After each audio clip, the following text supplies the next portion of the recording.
a todos y a todas. Estamos muy contentos y contentas quienes organizamos hoy día esta actividad, que bueno, en este caso somos la Asociación de Funcionarios y Funcionarias del Cementerio General, el Colegio de Profesoras y Profesores del Comunal Recoleta y la compañía de teatro El Riel, quienes, por supuesto, sobre todo en contexto, ¿verdad?, de conmemoraciones varias, por el mes de septiembre, que bueno, no debiesen existir, ¿verdad?, instancias particulares para memoria y derechos humanos, pero bien sabemos que para el contexto particular de nuestro país, septiembre es efectivamente un momento que nos tensiona y nos obliga a reflexionar y poner sobre la mesa temas relacionados con materia de derechos humanos.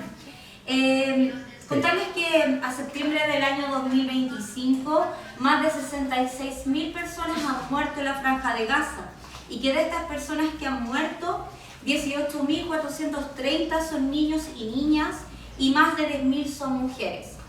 También contarles que hoy día en promedio en Gaza están muriendo 17 niños al día. Cuando por supuesto la cifra se agudiza, ¿verdad?, podríamos decir que muere un niño o una niña cada 1 hora en Gaza. El 22 de agosto, de manera oficial, la ONU, ¿verdad?, declara la hambruna, que no es otra cosa sino que ya la situación de extrema gravedad y de extrema inseguridad alimentaria, en donde no se puede asegurar el acceso a la alimentación con todo lo que aquello conlleva, siendo la consecuencia, ¿verdad?, más fatal la muerte de miles y miles. Entonces, por tanto, hablar hoy día de la situación en Palestina y lo que hoy día nos convoca es básicamente un tema de profunda gravedad y dolor para la humanidad. La situación de Palestina irremediablemente nos interpela como seres humanos y nos obliga a confrontar tanto el pasado con el presente, y también nos obliga a pensar las obligaciones que tenemos, las responsabilidades que tenemos respecto a lo que está pasando hoy con este genocidio en vivo, a diferencia de otras situaciones que se experimentaban en el pasado, ¿verdad?, donde después tuvimos registros de, hoy día estamos asistiendo como espectadores a una masacre en vivo, y aún así la humanidad parece no conmoverse lo suficiente para tomar las acciones que permitan la sobrevivencia del pueblo palestino.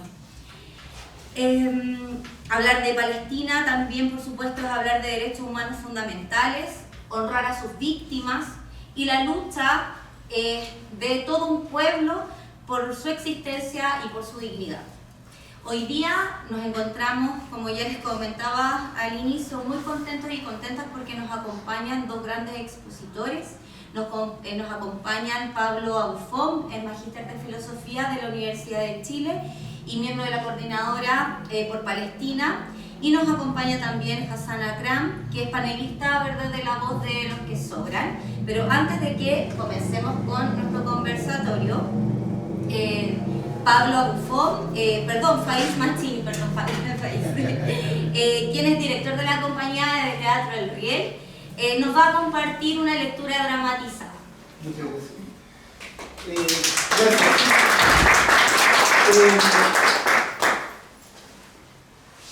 Nos interesaba, bajo la premisa de por qué nadie hace nada, traer desde el pasado a uno de los autores fundamentales de la literatura palestina, a Ghassan Kanafani.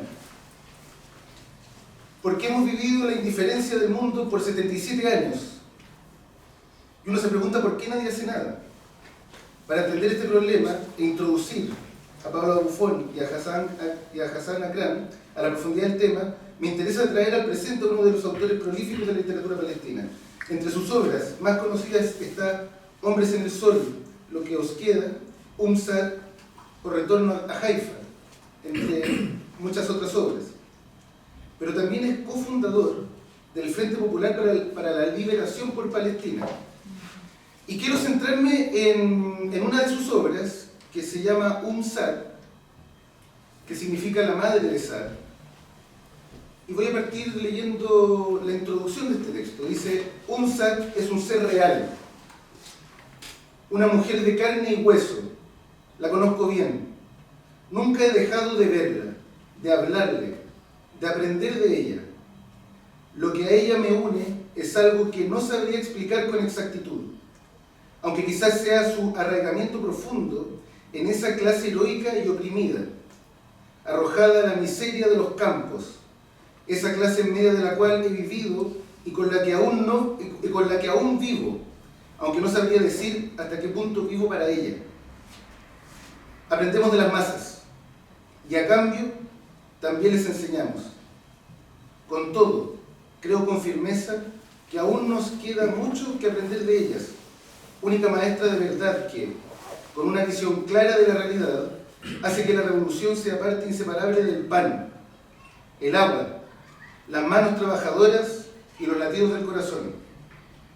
UNSAT me ha enseñado mucho y casi puedo decir que, en las líneas que siguen, cada palabra brota de sus labios y de sus manos, de sus labios, que a pesar de los pesares, siguen siendo palestinos, de sus manos, que desde hace 20 años esperan las armas.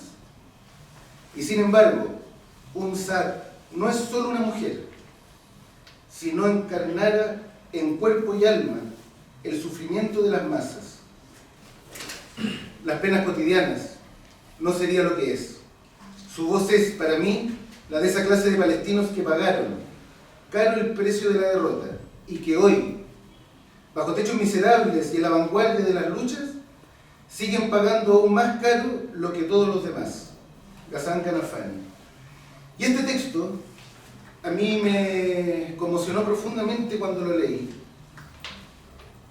por el tipo de madre del que estamos hablando. Es una madre al cual le llega la noticia de que su hijo cae preso. Y una de las cosas que más me impactó, porque estamos hablando de los años 60 y 70, es que ella dice, hubiese preferido que estuviera muerta. Y lo que la madre le responde a la persona que le trae la noticia es la siguiente. De acuerdo. Pero tú acaso no estás preso. ¿Y qué es lo que haces? ¿Crees que no vivimos en la cárcel ahora? ¿Qué hacemos nosotros en el campo, más que movernos dentro de un territorio, en una prisión extraña? Cárceles hay en todas partes, de todas las clases. Hijo mío, de todas. El campo es una cárcel, la casa es otra, el periódico, la radio, el autobús, la calle, los ojos de la gente. Nuestra edad también es una prisión. Y los 20 años que acabamos de pasar, el Mukhtar, todos son cárceles. ¿Y hablas de cárcel? Pero si toda la vida estás preso, ¿te crees, hijito, que los barrotes tras los que vives son arriendes de flores? Cárceles, cárceles y cárceles. Tú mismo eres una cárcel. ¿Por qué va a ser Saad solo el preso? Porque no firmó ese papel y pretendió ser un buen chico. Un buen chico.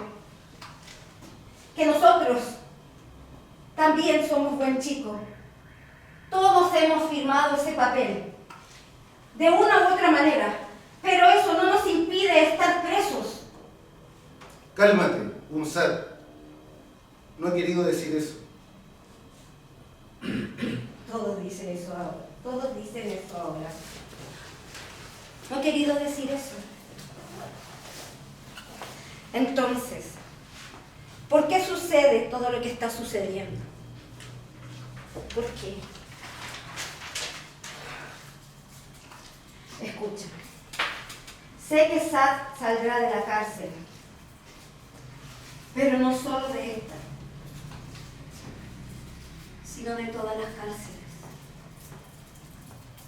¿Comprendes? Bueno, ese es uno de los extractos muy fuertes de esta obra, UNSAT. Pero quiero cerrar solamente, más que nada, contextualizando que Ghassan Kanafani fue asesinado por el Mossad en Beirut, Líbano, en un atentado coche bomba en el año 1972, a los 36 años de edad, interrumpiendo una carrera que marca su obra, que marca con su obra el testimonio de la lucha de liberación del pueblo palestino. Para Israel había que matarlo, así como ahora están matando a todo un pueblo, lo que es un llamado a que a lo largo del mundo nos rebelemos contra la existencia del Estado colonial y genocida de Israel. Muchas gracias.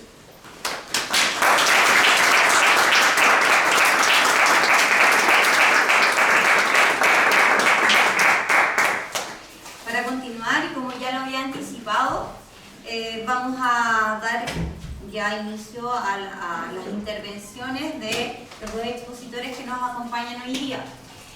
Cada uno de ellos va a contar con 15 a 20 minutos aproximadamente para poder exponer, ¿verdad?, las ideas que cada uno trajo para compartir en este espacio, y luego vamos a abrir una ronda de preguntas, reflexiones que surjan desde ustedes, que son en este caso nuestros invitados e invitadas. Vamos a partir con la intervención de Pablo. Gracias, compañera. Gracias al Comunal del Colegio de Profesores de Recoleta, gracias a la Asociación de Funcionarios del Cementerio General y también al Teatro El Riel por esta invitación a una conversación que, así como la compañera decía, con respecto a los actos particulares de memoria de un día, ojalá no tuviéramos que tenerla, ¿no?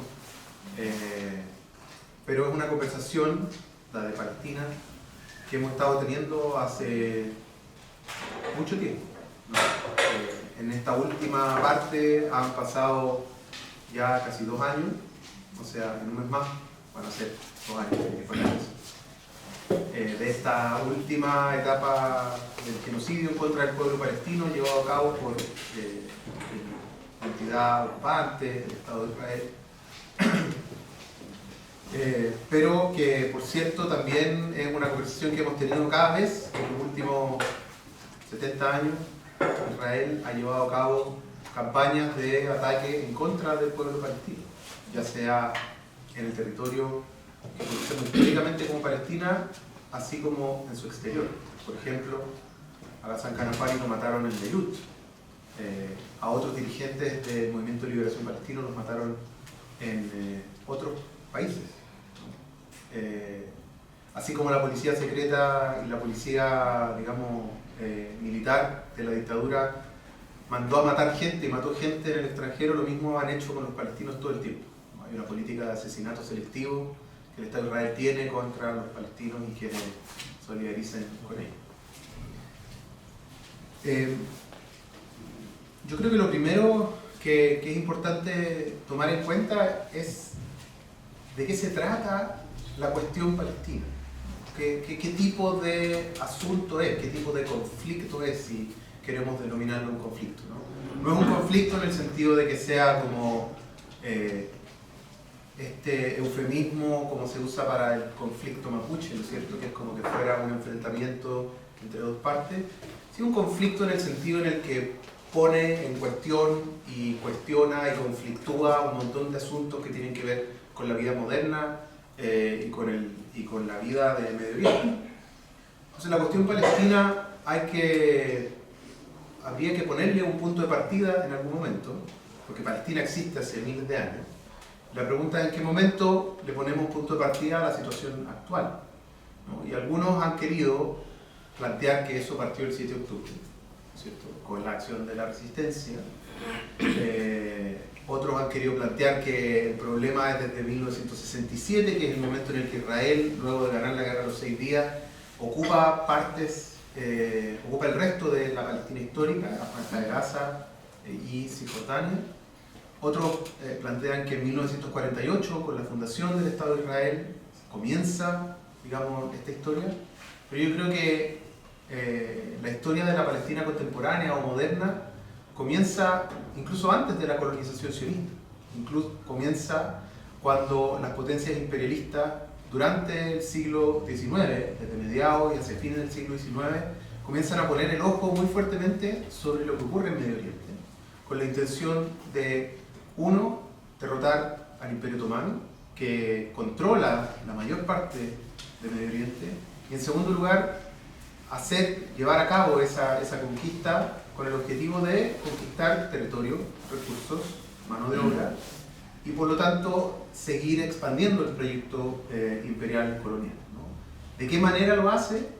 Bueno, el Reino Unido, Inglaterra, es en ese momento, digamos, la potencia dominante y lleva a cabo diversas campañas en contra del Imperio Otomano y, digamos, los pequeños reinos u otros tipos de gobiernos que operan en el territorio, con la intención de romper el dominio otomano. Y eso redunda finalmente en un proceso de guerra mundial entre 1914 y 1918, que es la Primera Guerra Mundial, que de algún modo va dirimiendo esa situación, la situación de quién controla Medio Oriente, ¿no? En ese momento, al fin de la Primera Guerra Mundial, Francia e Inglaterra, como principales poderes dominantes, deciden repartirse el mundo, como suelen hacer los poderes imperiales y coloniales, ¿no? Que es sentarse a la mesa sin los pueblos que están ocupando, por supuesto, y se reparten la tierra. Y deciden repartirse, por un lado, el Líbano y Siria, los franceses, y por otro lado el resto del territorio, ¿no es cierto?, Jordania, Irak, lo que es Palestina, Egipto, al lado de los ingleses, ¿no? Pero al mismo tiempo, había surgido en ese contexto un movimiento político dentro de sectores judíos, un movimiento político que se autodenomina sionista, ¿no?, que nace a fines del siglo XIX y que plantea que los judíos del mundo, que han vivido dispersos desde hace miles de años, tienen que constituirse como una nación, y no solamente como un pueblo unido por su cultura y sus creencias religiosas y sus tradiciones intelectuales y espirituales, sino que tiene que constituirse como una nación, que era algo que estaba ocurriendo en el mundo en ese momento, ¿no? La nación chilena, ustedes saben, nace en el siglo XIX, 1800 y algo, nos empezamos a llamar chilenos, y antes de eso una cosa champurreada de nacionalidades, etnias, culturas, tradiciones, etc. Lo mismo en Palestina. En Palestina coexisten durante miles de años cristianos, musulmanes, judíos, drusos, ateos. No todo tiene que ser clasificado en función de la religión. Gente que venía de distintos lugares de la zona, gente que había migrado desde África, gente que había migrado desde Yemen, gente que había migrado desde Irak, y que se instala en una tierra que es muy fértil y que además es un nexo que conecta, digamos, de manera muy importante las cadenas comerciales y políticas de ese momento. En ese contexto, el movimiento sionista pone el ojo en Palestina por varias razones. Uno, porque es un lugar en el mundo donde hay una pequeña concentración de judíos, un 8% de la población, más o menos, en el momento del fin de la Primera Guerra Mundial. Pero además porque hay una idea de que el pueblo judío fue expulsado hace 2000 años, 2500 años de la tierra de Israel, según la Biblia, ¿no? Y que por lo tanto tienen un derecho divino a esa tierra, una herencia que les está legada de manera divina porque está dicho en la Escritura, ¿no? Y por lo tanto hacen, con ese argumento, digamos, con esa forma ideológica, lo que hacen es lo que hicieron la mayoría de los proyectos nacionales coloniales en esa época, que es lograr articularse de la mano de un poder imperial y establecer una colonia en ese territorio que quieren conquistar, ¿no? Y lo que comienza a ver es una alianza muy fuerte entre el movimiento sionista, que es un sector pequeño, minoritario del movimiento judío internacional, digamos, que admiraban a Mussolini, que querían construir un Estado-nación así como lo habían hecho los grandes Estados europeos, y por lo tanto buscan la ayuda del Imperio Británico para poder tomarse Palestina, ¿no? Y en eso, en 1917, es que logran el compromiso de sectores importantes del imperio que les dicen: nosotros nos comprometemos a poder construir un Estado para los judíos en Palestina, ¿no? Y por lo tanto, para cerrar como este primer momento histórico, al cabo de la Primera Guerra Mundial, o sea, hacia fines de los años 10 y comienzos de los 20, la situación en Medio Oriente es que Siria, Líbano, Egipto, Jordania son países, entre comillas, países constituidos con una cierta gobierno o cierta lógica de autodeterminación, pero Palestina, a pesar de que sus habitantes árabes demandaban la constitución de un Estado y de una nación propia, Inglaterra se los niega, ¿no? Y lo que hace es abrir el paso a una migración constante por parte de sectores sionistas desde fines del siglo XIX y comienzos del XX. Durante esos años y hasta 1948, lo que hay es el verdadero comienzo de la limpieza étnica de Palestina y del genocidio del pueblo palestino. A través de bandas armadas, de grupos terroristas, apoyados por el Imperio Británico, pero también apoyados por otras fuerzas internacionales, el movimiento sionista intenta desplazar a los palestinos, expulsándolo de sus aldeas, masacrándolo desde muy tempranamente, antes de la fundación del Estado de Israel. Y en 1948 logran establecer una supremacía militar sobre la población palestina y por lo tanto logran, digamos, al cabo de la Segunda Guerra Mundial, hacer que las Naciones Unidas resuelvan partir la tierra de Palestina en un Estado judío y un Estado para los árabes, ¿no? Los árabes palestinos. Ese es 1948, ¿no? Es el momento en que los palestinos le llamamos la Nakba, o la catástrofe, porque es el punto de partida más claro de un momento en el que hay un desplazamiento de 750.000 palestinos y palestinas, destrucción de sus aldeas, no solamente asesinato y desplazamiento. Lo que hace el Estado de Israel hasta hoy es arrasar con el pueblo, las ciudades y las aldeas, cambiarles el nombre, borrar toda memoria histórica, destruir los cementerios, destruir los sitios de culto o los sitios de tradición cultural y espiritual, patrimonio en general, y por lo tanto borrar todo rastro de la existencia. Y eso es algo que el movimiento sionista lo dice explícitamente, lo ha dicho siempre explícitamente, ¿no? No cabe ninguna duda de que hay un ánimo genocida en el corazón mismo del Estado de Israel como un proyecto colonial y sionista. Ahora, ¿por qué logran hacer eso? Bueno, por un lado porque tienen el apoyo de los imperios, pero también, y en esto hay historiadores palestinos que han sido muy críticos, también porque los palestinos no logran constituirse como un sujeto político capaz de responder a este desafío. Y por diferencias de clase, por diferencias, digamos, de clanes, y por lo tanto disputas de poder internas al pueblo palestino, no logran tampoco constituirse como una unidad nacional, ¿no? Y eso recién llega a ocurrir en 1964, cuando se funda la Organización para la Liberación Palestina, que probablemente todos recuerden por sus siglas OLP y además por el liderazgo de su principal dirigente, que es Yasser Arafat, que fue el dirigente principal de la OLP hasta su muerte en el año 2004.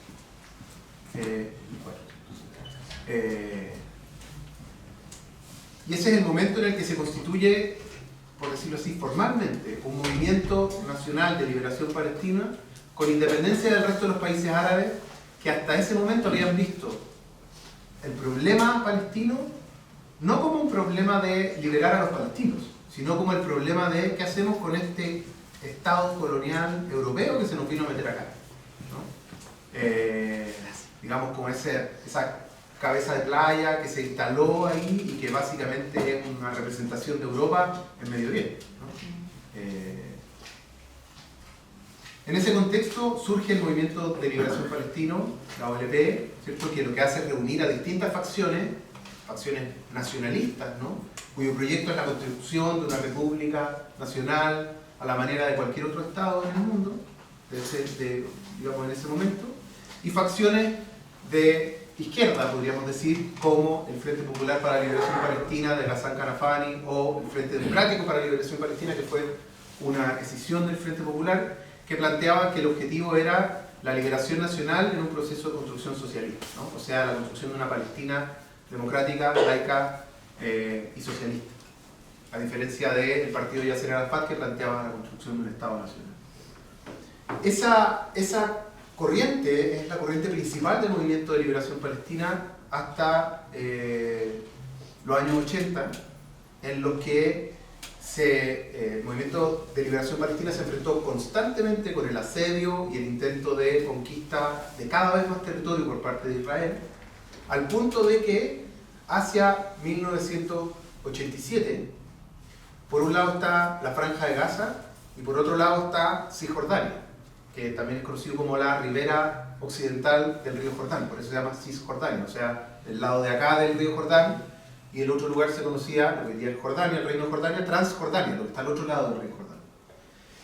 Palestina termina reducida en ese espacio que constituye el 22% de la tierra original en la que habitaban los palestinos, siendo una mayoría, digamos, demográfica del 90%. Y en ese momento, en 1987, digo que ese año es un año importante porque ocurren dos cosas importantes. Uno es la primera intifada. Intifada es una palabra en árabe que significa sacudida o levantamiento. Y luego de que un grupo de trabajadores son asesinados por un camión militar en uno de los campos de refugiados que hoy día ha sido más atacado en Gaza, se produce un levantamiento general de la sociedad palestina. En Gaza y en Cisjordania lo que hay es una revuelta como la que nosotros conocimos, con las características generales de una revuelta, con una dirección más bien difusa, que logra en algún momento constituirse en un comando nacional unificado, pero que involucra al conjunto de la sociedad en huelgas, paros, dejan de pagarle impuestos a los israelíes, dejan de venderle o de comprarle a los israelíes, y empiezan además a generarse procesos de autoorganización popular y de autogestión muy interesantes, desde huertas comunitarias hasta escuelas autogestionadas, porque las escuelas habían sido cerradas. Y en ese contexto, sobre todo, las mujeres tienen un rol importante porque, como siempre, en este sistema patriarcal de la guerra, los hombres van al frente y las mujeres se quedan en la retaguardia. No siempre, no todas, pero hay una tendencia general. Muchas mujeres cumplen un rol central en la articulación de la resistencia en el contexto de la intifada. Pero también nace en 1987 el movimiento de resistencia islámica, también conocido como Hamas, el grupo que el 7 de octubre dirigió principalmente las acciones de la operación llamada inundación de Al-Aqsa. El movimiento islámico, el Islam político, que se planteaba construir, digamos, un movimiento político para liderar, digamos, un proceso de gobierno en Palestina o en otros países, en Egipto, por ejemplo, hasta ese momento no habían tenido una manifestación política en Palestina, no tenían un partido político. El movimiento islámico había operado sobre todo a través de organizaciones de beneficencia, sociedades en el ámbito de la cultura, en el ámbito de lo social, ¿no? Algo que es muy, muy importante para la cultura islámica. Más allá de la religión islámica, para la cultura árabe islámica, la vida social es muy importante. Y por ejemplo, la mezquita no es solamente un lugar de culto, es un lugar de encuentro, es un centro social, digamos. Y lo que hace Hamas es presentarse como un partido político que aspira a una representación política, pero además una alternativa de resistencia armada a lo que no había logrado hacer hasta ese momento la Organización para la Liberación Palestina con la dirección de Yasser Arafat, ¿no? Que desde los años 70 había optado por el camino de las negociaciones y el llamado proceso de paz.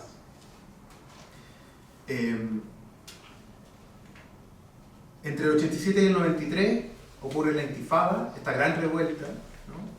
Y el año 93, luego de negociaciones que primero fueron negociaciones ocultas al contexto, al conjunto de las organizaciones populares palestinas, que son los acuerdos de Oslo de 1993. Los palestinos en Palestina se enteraron por la prensa básicamente que Yasser Arafat y otros estaban negociando, gracias a los noruegos, un acuerdo de paz con los israelíes, los acuerdos de Oslo. ¿Y qué hacen los acuerdos de Oslo? Crean el sistema actual en Palestina, que es con la promesa de la existencia eventual, la creación eventual de un Estado palestino, se crea la Autoridad Palestina, Autoridad Nacional Palestina, de la que fue presidente Yasser Arafat y de la que hoy es presidente Mahmoud Abbas, como una especie como de gobierno interino cuyo único objetivo era generar un proceso político que permitiera, digamos, hacerle el traspaso a un gobierno de un Estado palestino. Y eso debía terminar al cabo de 5 años, 6 años. O sea, en el año 98-99 deberíamos haber tenido supuestamente un Estado palestino, pero eso no ocurre y se extiende el mandato de la Autoridad Palestina de manera, digamos, no legal, al menos. Y además, con esta cosa rara de que Palestina termina siendo como dos territorios que están desconectados entre sí, ¿no? Gaza y Cisjordania están muy cerca, pero Israel les pasa por el medio, ¿no?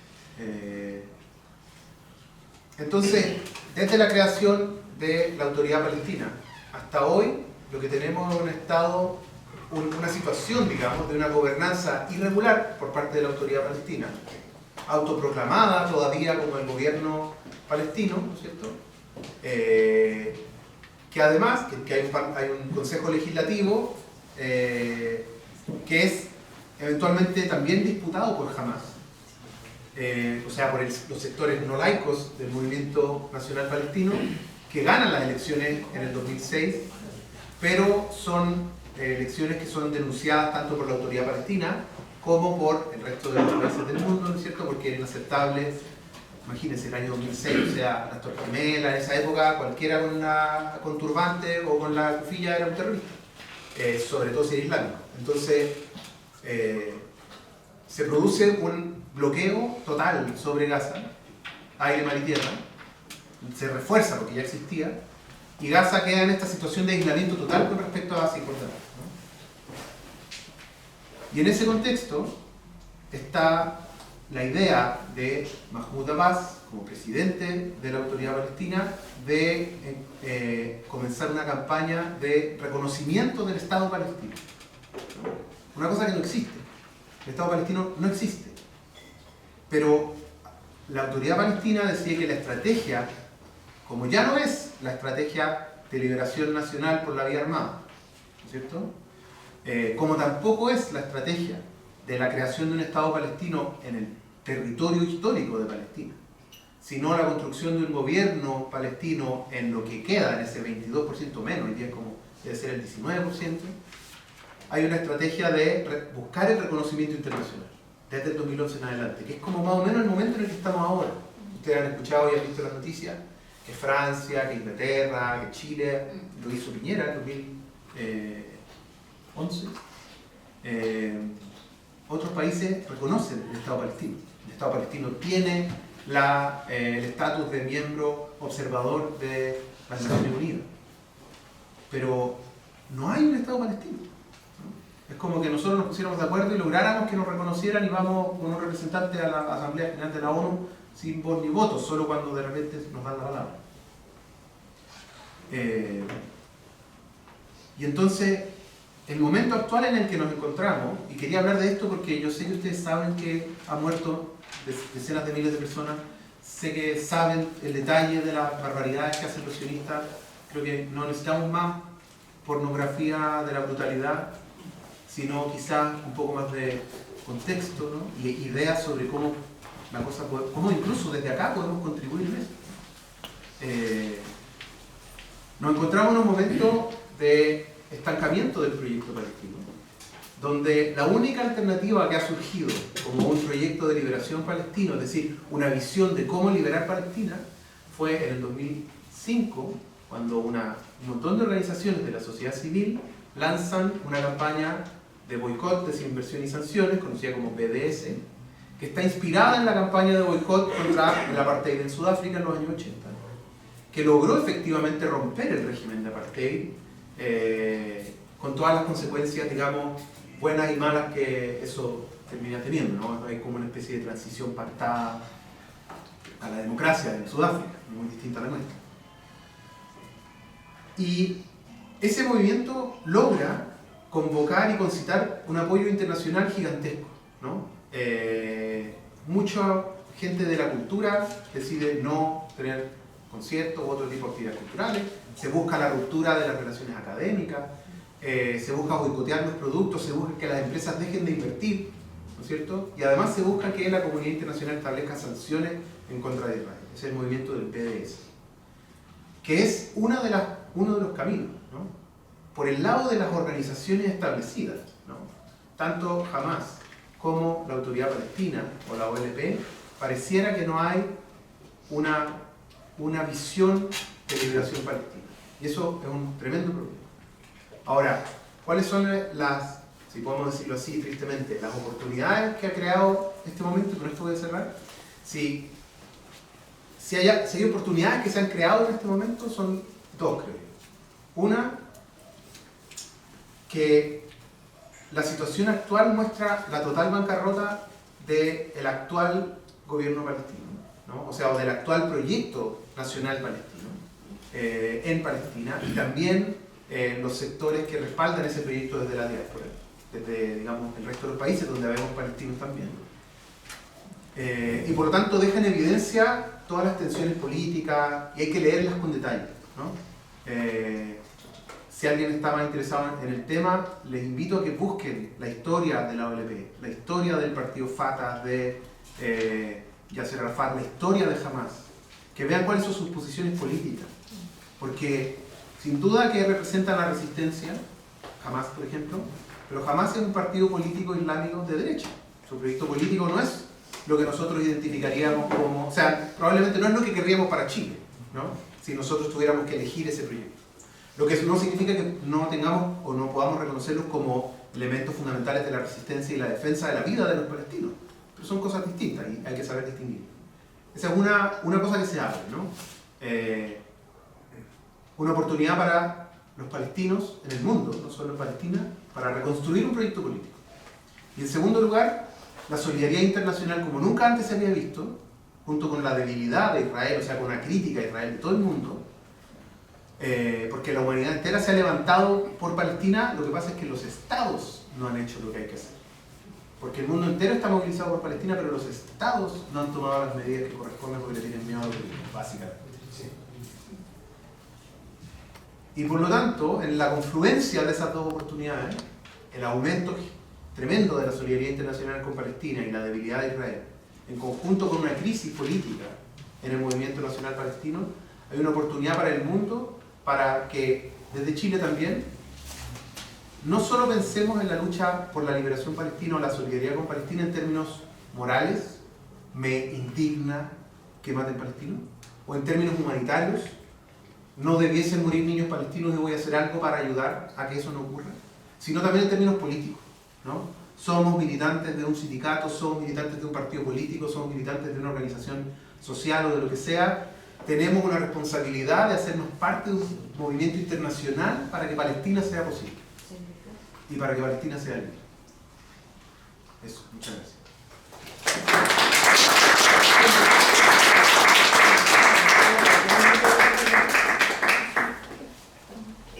Gracias, Pablo. Comenzamos con la intervención de Hassan. Hola, muchas gracias por la invitación. Estamos acá reunidos en la casa de los profesores, ¿cierto? Y las profesoras de la comunidad de Recoleta. En Palestina, 87% de los colegios están derrumbados. No podríamos reunirnos en ningún espacio educativo en Palestina porque están todos bajo escombros. Entonces la pregunta, la interpelación que nos hace este evento, ¿por qué nadie hace nada? Es una pregunta que todos ustedes, estoy seguro, han hecho. Porque esto es un genocidio distinto que en otros momentos. Es un genocidio en cámara lenta, que estamos viendo en nuestros celulares. Hay un poema de una poeta estadounidense que titula "Mi celular está lleno de gatitos lindos y niños muertos". Y habla del esfuerzo de no cambiar en la imagen y hace ese esfuerzo de ver niño muerto tras niño muerto tras niño muerto. Entonces uno pregunta, ¿por qué nadie hace nada? Bueno, por una parte ha respondido Pablo que sí, la gente está haciendo muchas cosas. Hay protestas enormes, hay movilización, hay presión, pero nada cambia. Estamos al otro lado del mundo de Palestina, ¿cierto? Entonces cuesta un poco entender qué está pasando. Pero los mismos eventos que pasaron en Chile, tanta crueldad, tanta muerte, tanta tortura, todas esas cosas pasaban y nadie hacía nada. Entonces uno podría en ese momento preguntar, ¿por qué nadie hace nada? Pero la situación es distinta. El 11 de septiembre de 1973, cuando bombardean la Moneda, cuando empiezan a meter preso a dirigentes sindicalistas, miembros del colegio de profesores, miembros de partidos políticos y todo, esa información no estaba en los titulares de la prensa del mundo. Esa información no estaba en el conocimiento de los públicos cuyos impuestos estaban yendo para financiar a la dictadura de Pinochet, a la dictadura en Argentina y Brasil y todas las dictaduras de seguridad nacional de América Latina, todos creados desde la formación en las escuelas de Américas en los mismos Estados Unidos. Entonces en ese momento no se sabía. Entonces uno podría pensar en 73, acá lo que tenemos es un problema de conocimiento, es un problema de atención. Si solamente tuviéramos el poder de decirle a cada ciudadano que puede votar en Estados Unidos, en Europa, ojo, acá se está torturando gente, se está matando gente, entonces algo cambiaría. Lo que vemos, lamentablemente, es la falsificación de esa idea ingenua que es un problema de información. La información llegó eventualmente sobre la dictadura chilena, en parte por la valentía de los movimientos de derechos humanos que arriesgaban sus propias vidas para informarle al mundo, para gritarle al mundo, en Chile se está matando gente, en Chile se está torturando gente. Pero la dictadura en Chile no desapareció por eso.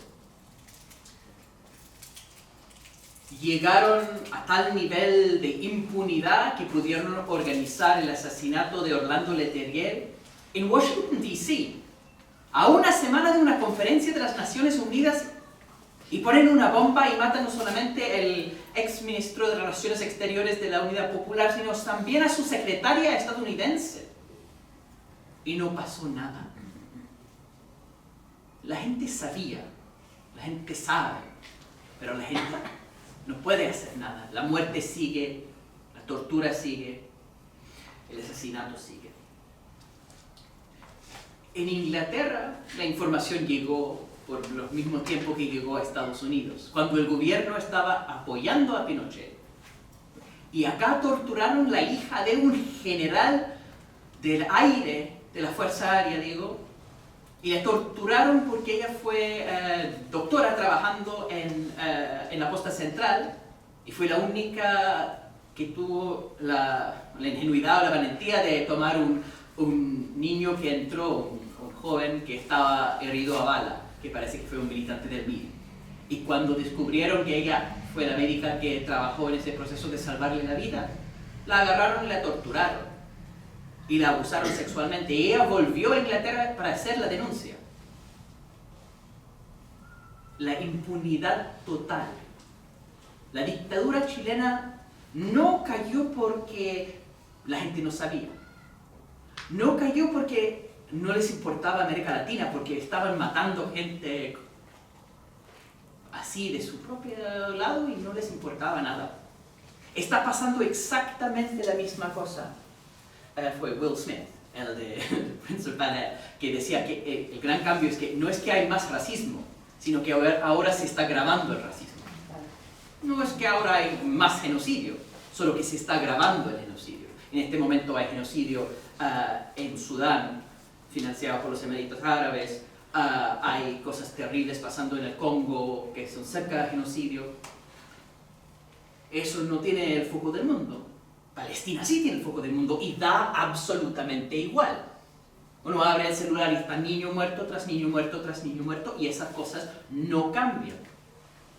El momento en que pueden destruir a los colegios, a los hospitales, a tal nivel de ataque a la profesión médica, que la única conclusión, esos son de los gremios internacionales de los médicos, dicen acá lo que se está tratando de hacer es destruir la capacidad del servicio de salud de raza de existir. Eso no es una coincidencia, no es como ellos dicen daño colateral, un accidente, queremos matar a un militante, un terrorista y por ende terminamos también matando a los que están alrededor. No, el blanco es el hospital, el blanco es el médico, para destruir la capacidad de los servicios de salud. Los colegios destruidos, 87-89%. Los hospitales, no hay hospital funcionando de manera normal porque han atacado a los médicos por preferencia, por blanco, por estrategia. Como dice, no les importa a los árabes. Eso es cierto, hay un grado importante de racismo entre los gobernantes del mundo. Pero ojo, acá mataron a 3 soldados británicos que estaban resguardando ayuda humanitaria y un canadiense, blancos, y les dio absolutamente igual. Acá lo que está pasando es mucho más profundo que simplemente la falta de interés. Acá lo que tenemos es un problema de geopolítica, y la geopolítica es de la máxima brutalidad. Acá podrían matar y seguir matando y seguir torturando.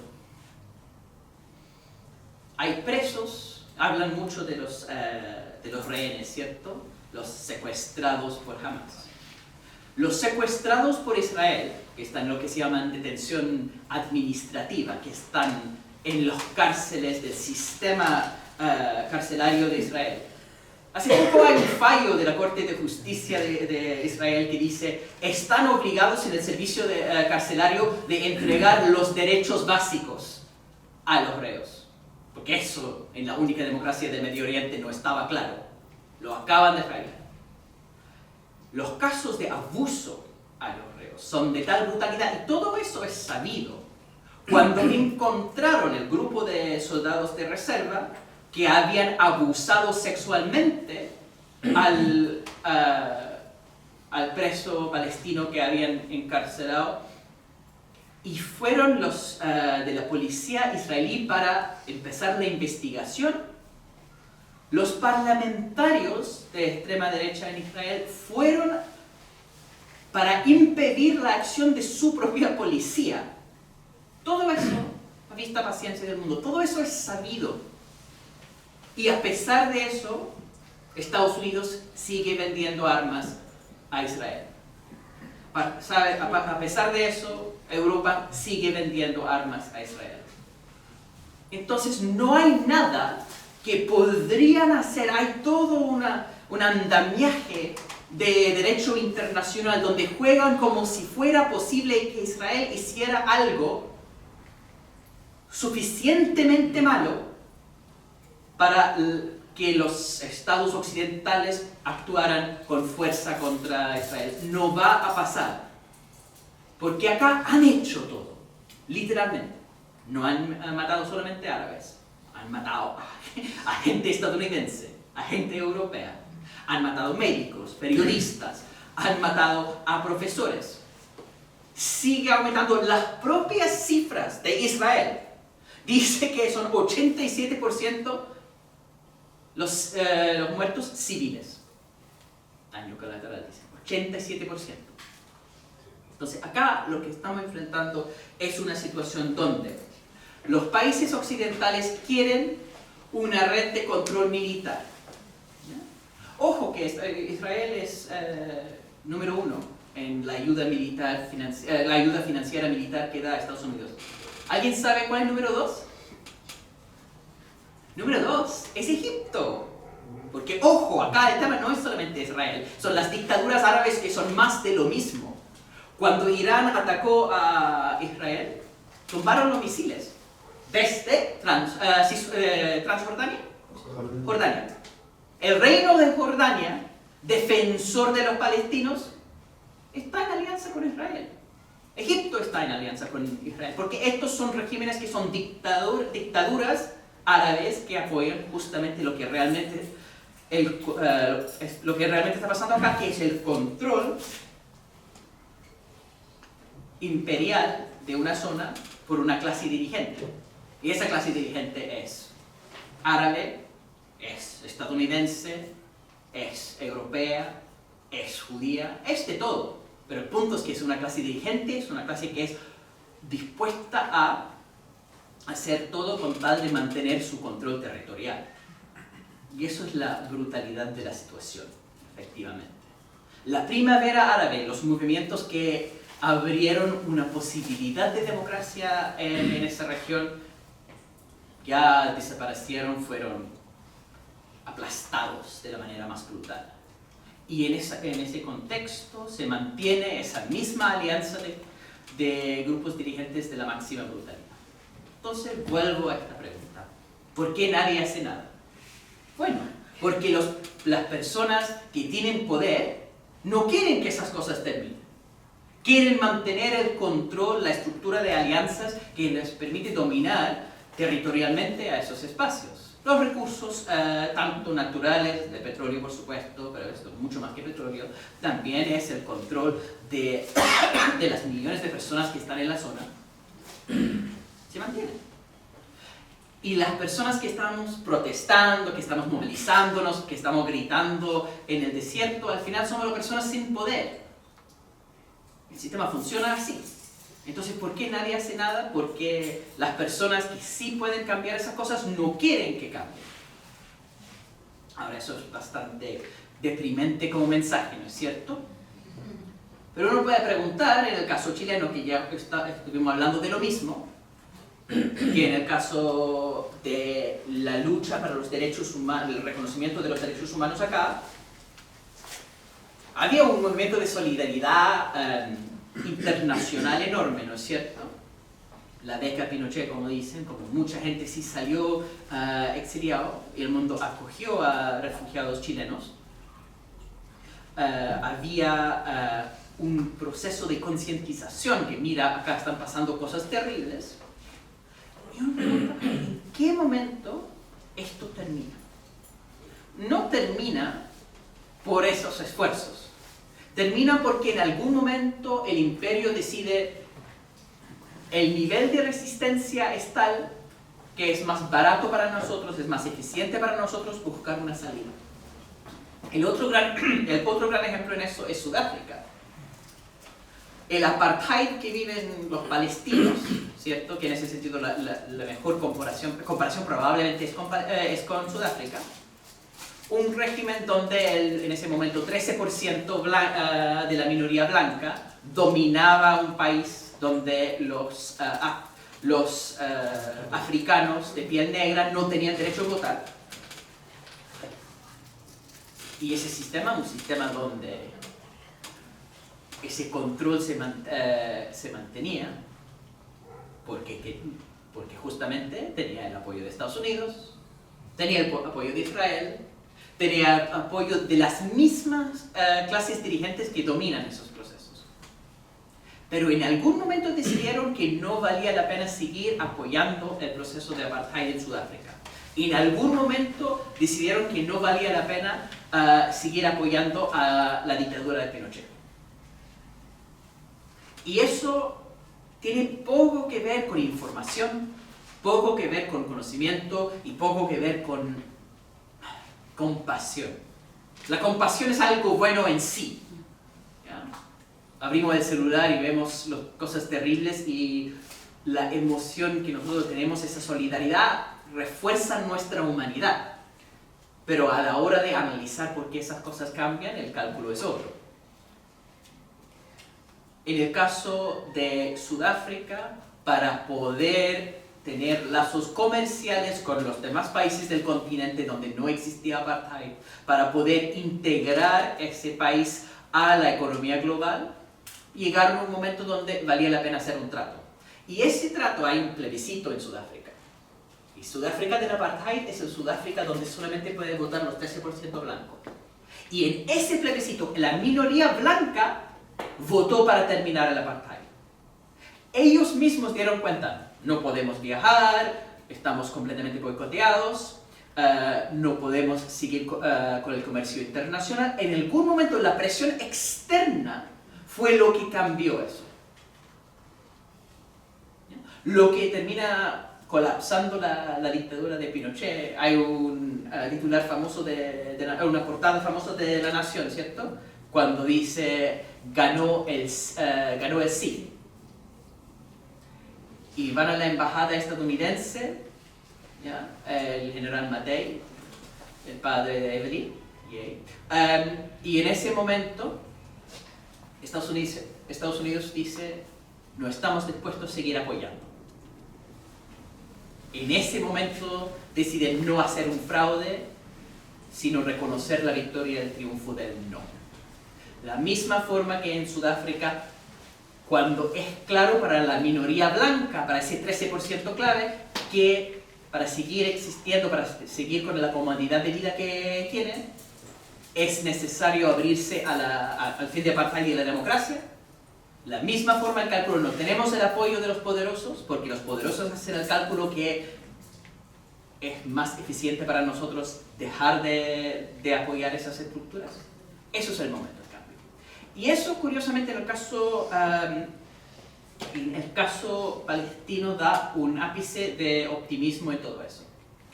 Porque el funcionamiento del Estado de Israel son dos cosas. Uno es la necesidad de una base militar, o una red de bases militares en la región. La otra cosa es un lobby pro-Israel que existe dentro de Estados Unidos. ¿Ya? Y ese lobby, este financiamiento, por supuesto, es simplemente un cálculo pragmático, pero también hay mucha fuerza ideológica en eso de la minoría judía que goza por razones obvias de cierta legitimidad moral. Es la cuestión de decir, bueno, nos hicieron un genocidio, por ende necesitamos un lugar para escapar, y eso es la lógica por muchos años de Israel. Y esa cuestión, esa lógica, esa legitimidad como ideología sionista está cayendo en los grupos claves. Yo hablé del 13% en Sudáfrica, ¿cierto? Los blancos son los que importan, porque es los que votan, y el momento que ellos votan para terminar el apartheid termina. Por presión externa. En Chile las decisiones de la Junta son 4 personas, pero el momento en que Estados Unidos les dice a ellos se corta el apoyo, cambia la votación de 4. Y pasa lo mismo en el caso de Israel. El momento en que una mayoría de los judíos estadounidenses dejan de apoyar a Israel, se corta el apoyo financiero y militar, y ahí cambian las mayorías de los judíos israelíes, que son los únicos que pueden votar para esas elecciones realmente. Bueno, son la mayoría de los que votan, que pueden votar, y por ende los que van a determinar la acción. Y lo que más preocupa a los sionistas es ver los números de apoyo a Israel en la diáspora, como ellos dicen, judía. En este momento, una mayoría de los judíos estadounidenses con menos de 35 años piensa que lo que está pasando en Gaza es un genocidio. Mientras más envejece la población, mientras más esos jóvenes son mayoría, cambian las cosas y hay un pequeño destello de luz en lo que es una situación bien terrible. Entonces, ¿por qué nadie hace nada? Bueno, porque los poderosos no quieren, pero eso podría cambiar.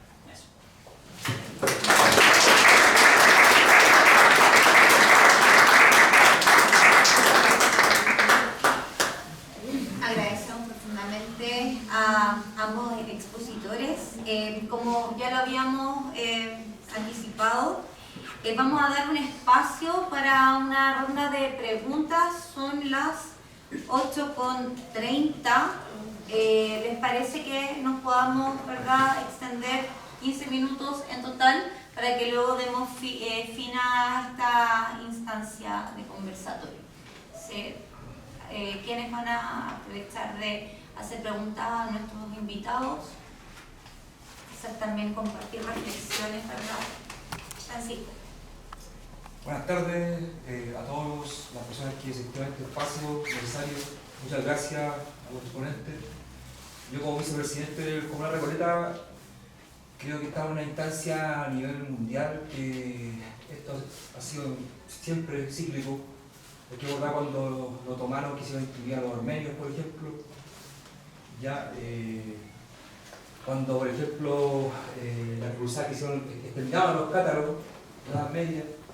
Entonces, esto es recurrente y no tiene que ver con el nivel de conciencia que tiene el ser humano, ya que no va de la mano con la tecnología, con la evolución tecnológica, sino que hay un problema de nivel de conciencia. Los seres humanos, como plantea Pablo Freire, pasamos por niveles de conciencia mágica, tenemos por ejemplo la Edad Media, ya cuando creemos en hadas, en dragones, conciencia ingenua, cuando nos creemos dueños de la verdad, en la época de la ilustración. Y después viene la conciencia que es la que debíamos mantener, que es la conciencia crítica, es donde el ser humano se da cuenta de las problemáticas existentes, se conmueve, tiene empatía por lo que ocurre y transforma la realidad. Nosotros no estamos en una conciencia ingenua, producto, yo creo, de la era tecnológica. Ya hoy día tenemos que de una manera brutal la banalidad del mal se ha instalado.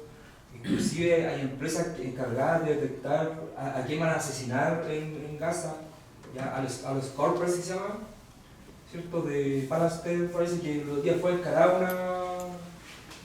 una mujer palestina de este tipo y él así sin ninguna vergüenza de plantear de que, bueno, nosotros estamos matando a terroristas o futuros terroristas, y se reía, se burlaba. O sea, por eso yo tomo las palabras acá del compañero que plantea que nadie se sensibiliza, porque también existe una situación como, ¿qué puedo hacer?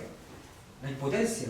Entonces, mejor para seguir con mi vida, no enfermarme, también con todo este tema de la salud mental del occidente, que te dice a ti, no te rebeles, mejor preocúpate de tu salud mental, trabaja por tu proyecto, el individualismo, también nos hace no comprometernos.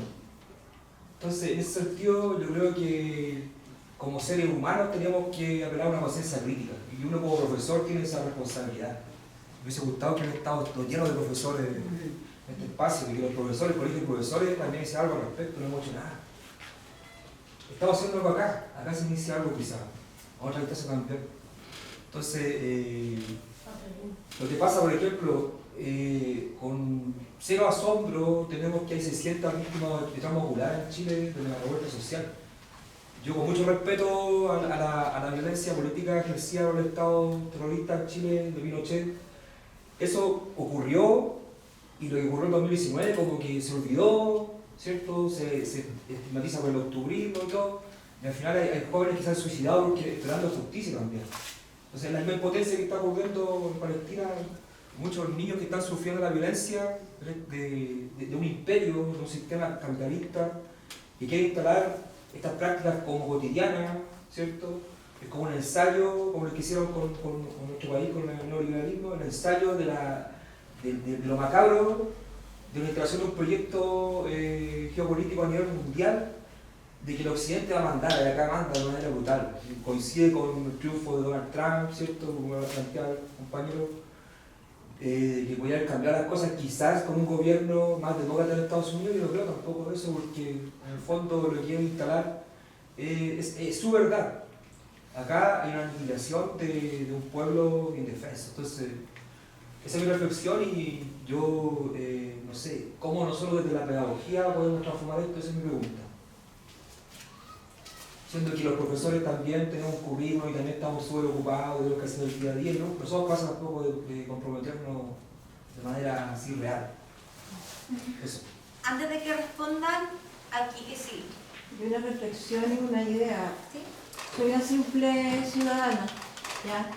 Le comentaba a algunos compañeros acá, ¿por qué los sindicatos no se unen en Chile? Esto de, cuando yo llegué, le comentaba acá a Patricio, Esto puede ocurrir en cualquier momento a cualquiera de nosotros, a cualquier país. No estamos alejados de que ellos están acá en Chile, están en toda Latinoamérica. Tengo la experiencia de haber sido brigadista en la revuelta y me tocó ver mucha gente, militares altos, que no hablaban o hablaban otro idioma y los reconocían, pero yo soy buena fisonomista con otros compañeros que dibujamos, ¿ya? Y somos artistas, somos de la clase de la Cámara de Artistas. Y veíamos que ellos estaban instalados aquí. Cuando la revuelta después, como lo hizo el compañero, mencionó en la revuelta, voy a eso, la revuelta después como que cambió el rumbo. Algo pasó que los chiquillos o la gente que iba empezaron a retirarse porque veían cosas, veían personas que hablaban otro idioma, gente grande que también se pasearon por Recoleta y con armas, militares que nunca se había visto ese porte y que algunos fuimos capaces de identificarlos. Eso nos puede pasar a nosotros, como dices tú, profesor, sensibilizarnos a través del arte, a través de todos los sindicatos y los puertos. En este momento existe una flotilla que está haciendo un llamado a todos los países, a los puertos y a los sindicatos a movilizarse. ¿Cómo sensibilizar a todos los sindicatos donde somos obreros? ¿Ya? Somos el común de la gente.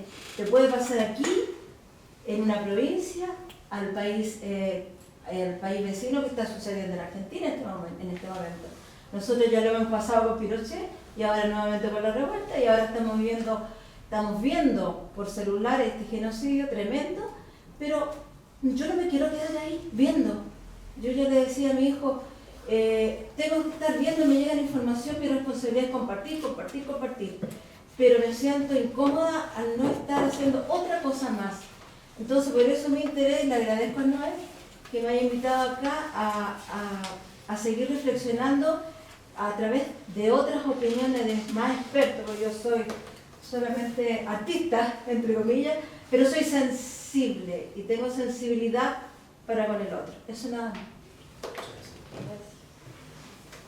¿Alguien? Sí, ahí Tiare, Miguel, y con eso finalizamos la breve, entonces, por favor, la pregunta para que demos tiempo a nuestro expositor. Sí, Tiare, Miguel, y ahí el compañero, no sé cuál es su nombre. Jorge. Mi nombre es Tiare, soy profesora del Liceo Hart, no aquí en Recoleta, el Liceo Joven y Adulto.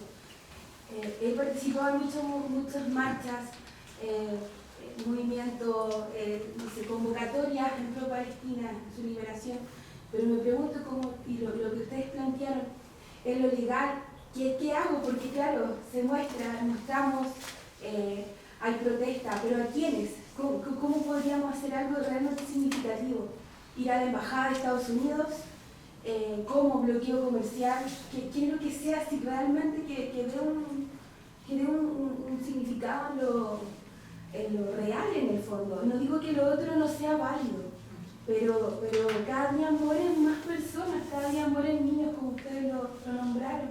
Entonces, ¿qué hacer en ese caso? ¿Cómo guiarnos? Porque puedo crear conciencia, sí, creo que es parte de, pero algo real como país, porque se me ocurre, he leído, me acuerdo que estaba en Valparaíso y había un movimiento en la Plaza Victoria y colocaron en un lienzo todas las marcas que estaban, que viven en Israel, cómo lograr, estaba yo hablando de un bloqueo comercial, cómo apoyarlo como un ciudadano cualquiera, en la no compra de esto, pero será realmente significativo eso.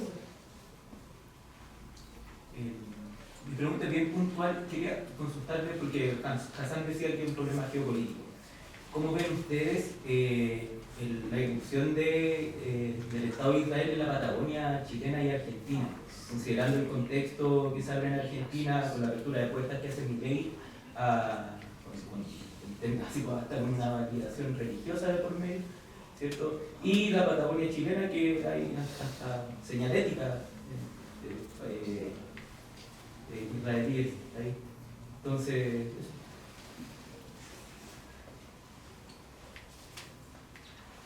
Ahí estaba Miguel, Jorge. Sí, pues mira, a partir de la exposición muy clara, brutal que hace Hassan de lo complejo que es la situación, me surge más bien la reflexión de que no es que nadie haga nada. Yo creo que hay mucha gente haciendo muchas cosas y los que deberían hacer cosas no están haciendo las cosas que deberían hacer, ¿ya? Y no es que no las quieran hacer. O sea, no es que no hagan nada, es que no quieran hacer nada, ¿ya?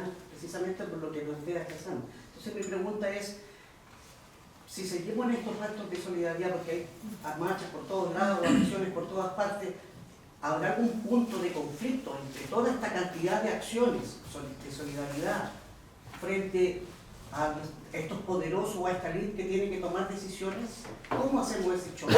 Que es un poco lo que plantea Hassan. ¿Cómo se logra que estos actos de solidaridad generen este conflicto con estos que tienen que tomar decisiones? Camilo, y finalizamos la ronda de preguntas. Sí, en concreto, el día de hoy visualicé un video del gobernante español que generó una serie de medidas, 7 medidas contra el Estado de Israel, posicionándose respecto a la situación, preguntarles cómo ven esa declaración, si eso mueve un poco la aguja a nivel de las relaciones internacionales, y qué podemos esperar a partir de ello de pedirle o exigirle a nuestros gobiernos locales, a nuestros gobiernos nacionales. ¿Pablo? Sí. Respondemos todas las preguntas.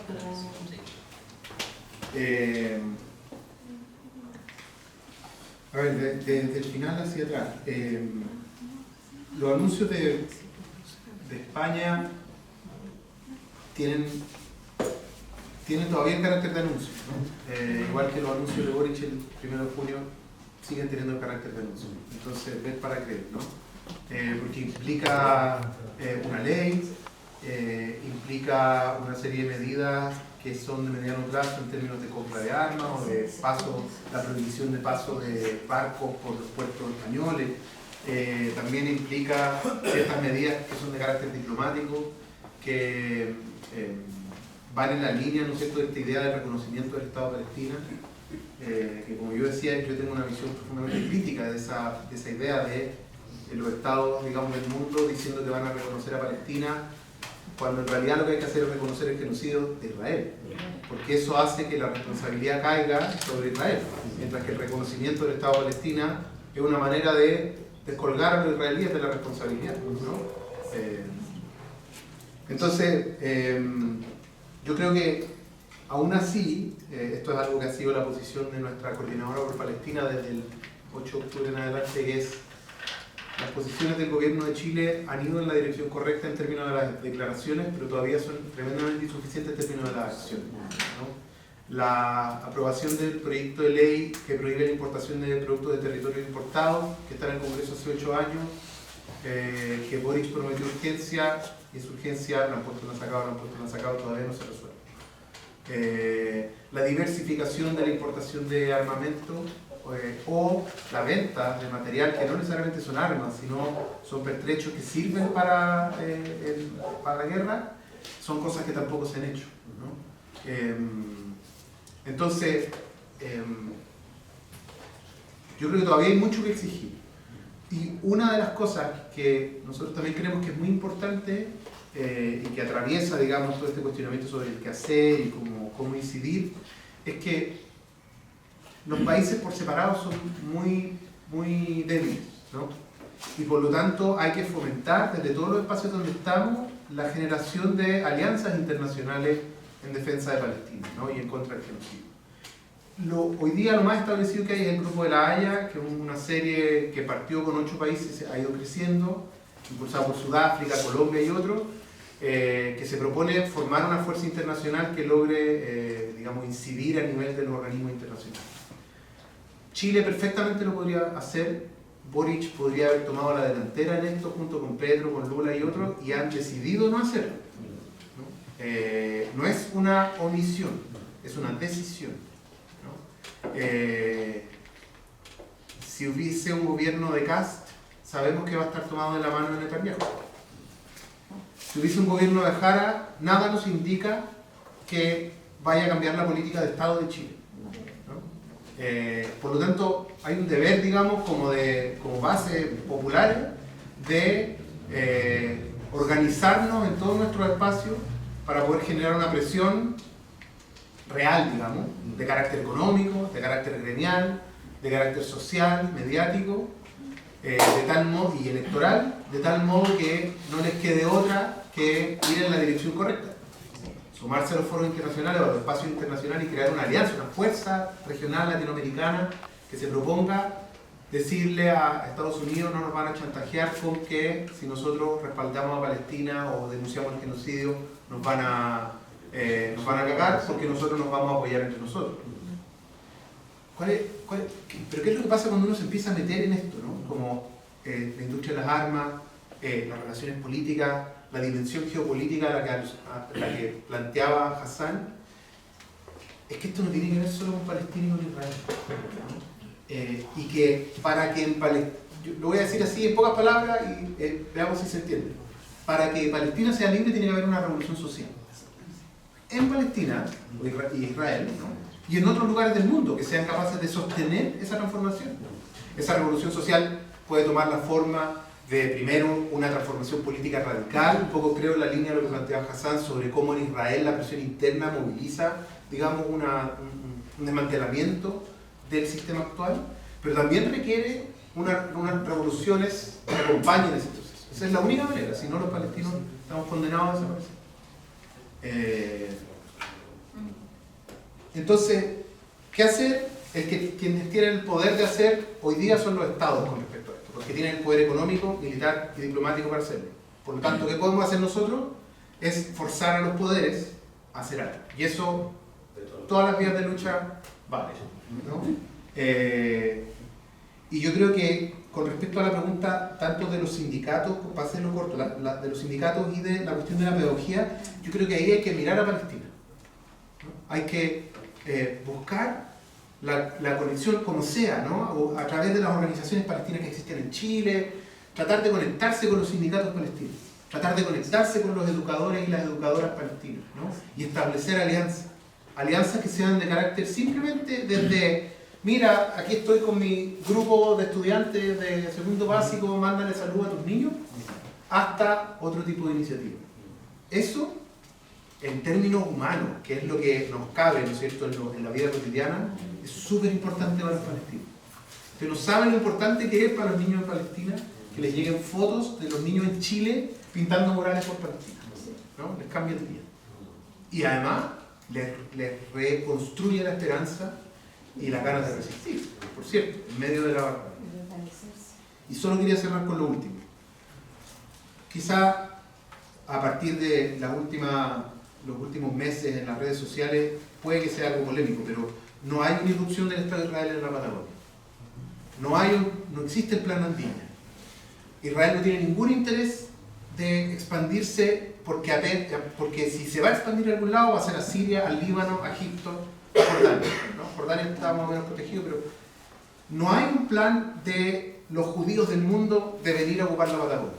Eso lo inventaron los nazis en los años 50 y es algo que nosotros responsablemente no debemos repetir, porque lo único que hace es fortalecer el antisemitismo, que es un mal en el mundo, igual que la islamofobia, igual que el racismo contra los mapuches. Es antisemitismo, porque cuando vemos un alemán, un italiano, un gringo, un canadiense, un neozelandés vacacionando en la Patagonia, mandándose una cagada en las 7 tazas, donde sea, nosotros no pensamos debe tener un plan secreto de tomarse este lugar. No, solo lo pensamos cuando hay judíos. Eso se llama antisemitismo, porque lo que hace la diferencia es que sea judío, no que sea un extranjero que quiere tomarse mi tierra, ¿no? Por lo tanto, yo creo que en eso hay que ser enfático. Yo como palestino lo digo con mucho énfasis, porque creo que no podemos repetir ese tipo de cosas, ¿no? Yo vivo en el barrio República. Al lado del barrio República está Estación Central, Mainz y todo eso. Hay carteles en chino. Hay gente que solo habla en chino. Hay restaurantes que solo son para personas chinas. Yo no creo que los chinos se estén tomando chino. Entonces, que hayan carteles en hebreo en un pueblito en Coyhaique no significa que haya un plan del Estado de Israel para tomarse la Patagonia.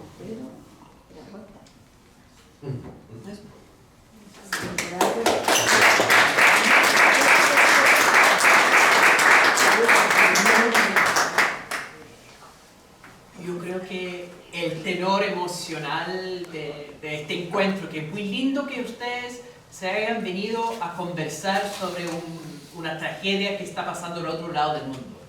Y eso igual es un foco de esperanza, que la gente ve esas cosas y se horroriza. Ese mismo acto de no cerrar los ojos, de no cerrar el corazón, sino ver esas cosas y sentirlo, esa solidaridad humana, es en sí un acto revolucionario. Eso en sí es un acto que da las semillas para la transformación de este genocidio. Si torcerle el brazo al imperio, a los poderosos, es una cosa muy difícil de hacer, pero empieza con esa pequeña semilla de no normalizar, no ignorar, de seguir viendo esas cosas y, como dijo la compañera, seguir compartiendo. Porque la conciencia, yo dije que da igual para los poderosos, es cierto, pero la conciencia masiva de eso, el oficio, la vocación de los profesores, que es justamente enseñar sobre esas cosas, para que no se olvide, porque el olvido es lo que quieren fundamentalmente los poderosos. Mientras que la gente se olvida, perfecto, entonces podemos seguir reprimiendo y seguir controlando. Pero si está constantemente, como pasó con la dictadura chilena, con la solidaridad del mundo, los exiliados iban todos los días a las embajadas a hacer sus protestas, a seguir diciendo, mira que en Chile se está matando gente, se está torturando, seguir con los carteles, imagina, todo eso, y era irrelevante, pero se seguía haciendo. Y ese ejercicio en sí tiene un valor de transformación. Y uno puede decir, bueno, pero esas cosas dan igual para los poderosos. Y es cierto, dan igual. Pero hoy en día no existe la esclavitud. Hoy en día no existe el apartheid. Esos sistemas terminaron. Y terminaron en primer lugar porque había conciencia que las cosas eran malas. Que había gente que seguía viendo los crímenes, que seguían viendo los atropellos contra los seres humanos y luchaban contra eso. Entonces eso tiene mucho valor. El hecho que se está mandando flotillas, están mandando barcos a Gaza, sí cuenta. El hecho que está haciendo enormes protestas a pesar de la más violenta represión y siguen haciendo esas protestas, eso sí vale la pena. Todo eso es simbólico, sí. Como Chile podría dejar de comerciar y toda América Latina en realidad podría dejar de vender armas y podría dejar de hacer comercio con Israel y no va a hacer nada de diferencia. Son reales, al final los que toman esas decisiones son otros. Pero el acto simbólico tiene un valor más allá de que sea solamente simbólico. El hecho que hay esa emocionalidad, esa capacidad de sentir el dolor del otro es el comienzo para generar un mensaje emocional que eventualmente llega a las personas que sí son importantes para los poderosos. Y eso es lo que pasó con la esclavitud. La esclavitud terminó porque había un movimiento de abolición que incluía a las mismas personas que tenían esclavos. El apartheid terminó, como dije, porque la misma gente blanca votó para terminar. Esas cosas, esas presiones, esas transformaciones sí funcionan. Toman tiempo, toman mucho esfuerzo. Pero si uno no cierra los corazones ni los ojos, eventualmente se hace. Gracias.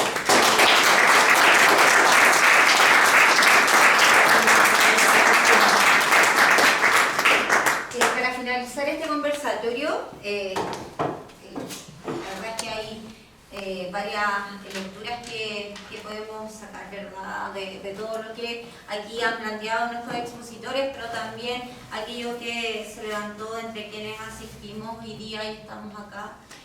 Principalmente sabemos que, y podemos afirmar que estamos frente a un problema político, la tónica de, ¿verdad?, de la historia de la humanidad, la historia entre quienes son dominados y quienes dominan, y la importancia de concientizarnos con respecto a aquello. Ninguna revolución social se va a dar si no somos capaces de dar esa disputa, ¿verdad?, y darla colectivamente. Y también en lo que atañe a, sobre todo a quienes trabajamos en la docencia, esa capacidad que aquí recojo del compañero también, de tener presente hoy día en nuestras prácticas, ¿verdad? En nuestros discursos también, todo lo que sucede en Palestina, no dejar de sensibilizar, al menos con las niñeces, con también quienes son adolescentes. Hoy día podemos desde lo humano precisamente ir problematizando con respecto a lo que ocurre. Y para finalizar, creo que es muy relevante aquello que plantea Pablo con respecto a esta presión que debemos ser capaces de dar quienes estamos hoy día en las distintas organizaciones de trabajadores y trabajadoras, por cuestiones, ¿verdad?, que en este caso tienen relación directa con la dictadura. Hoy día no estamos las y los trabajadores de la educación siendo parte de un sindicato único que nos reúna a todos y todas, independientes del rol, ¿verdad?, que cumplimos dentro de las instituciones educativas, sino que más bien hoy día seguimos siendo parte estamos agrupados en un colegio profesional, con lo que aquello implica también en términos de cómo la mirada de un otro, una otra que convive hoy día en nuestros espacios de trabajo. Aún así, esta es la organización, al menos desde el Colegio de Profesores y Profesoras, el gremio, ¿verdad?, hoy día que reúne a la mayor cantidad de profesores y profesoras del país, y desde ahí quienes estamos convencidos y convencidas, y créanme que lo hemos hecho en distintas instancias, asambleas regionales y nacionales, la necesidad de precisamente poder problematizar con respecto a esto. Increíblemente en el mundo de la docencia hoy día hay mucha insensibilidad también con respecto al genocidio del pueblo palestino. Por tanto, es una discusión que es vigente, que debemos dar quienes tenemos un compromiso irrestricto con los derechos humanos. Boris, que en este caso es el presidente de la Asociación de Trabajadores y Trabajadoras del Cementerio General, trae aquí un presente para Sam y trae también para Pablo, para que lo puedan disfrutar, por favor, compañero, y para que lo puedan...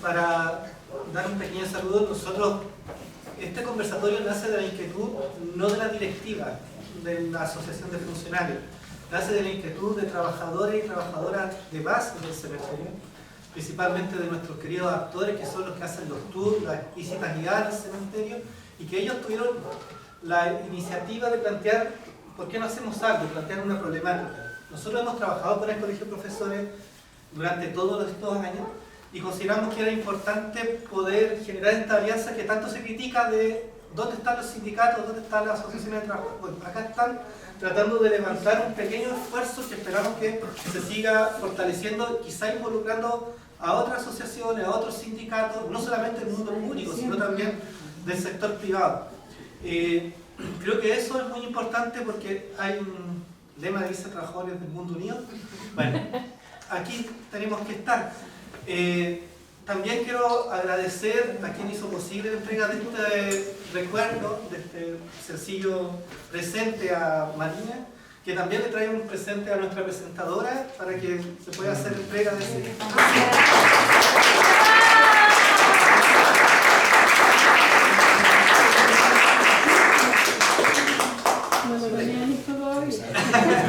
Lo tenía por hacer dos.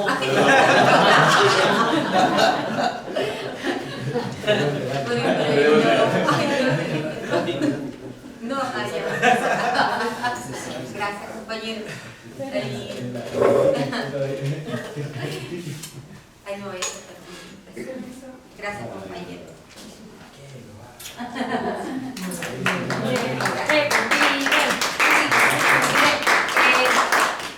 Para finalizar, es tarde ya. Agradecerles nuevamente, muchas gracias por su disposición a estar en este espacio que es el Comunal Recoleta.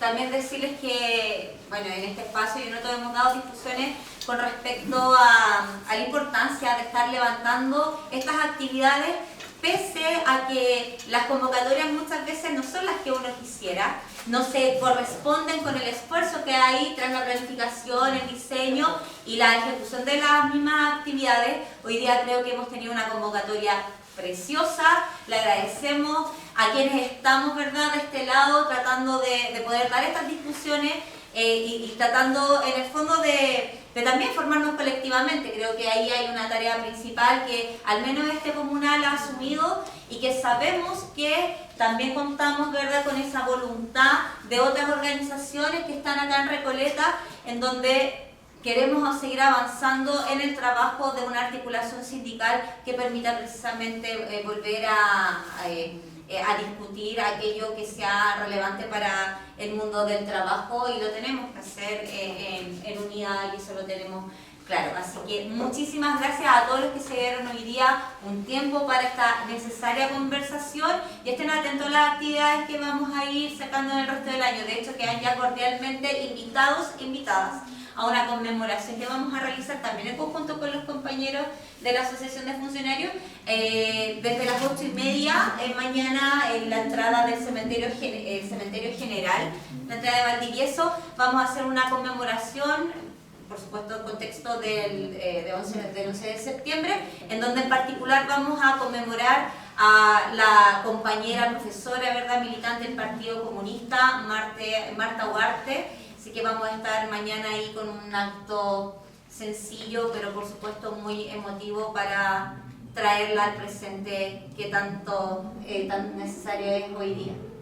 Muchas gracias. Buenas noches.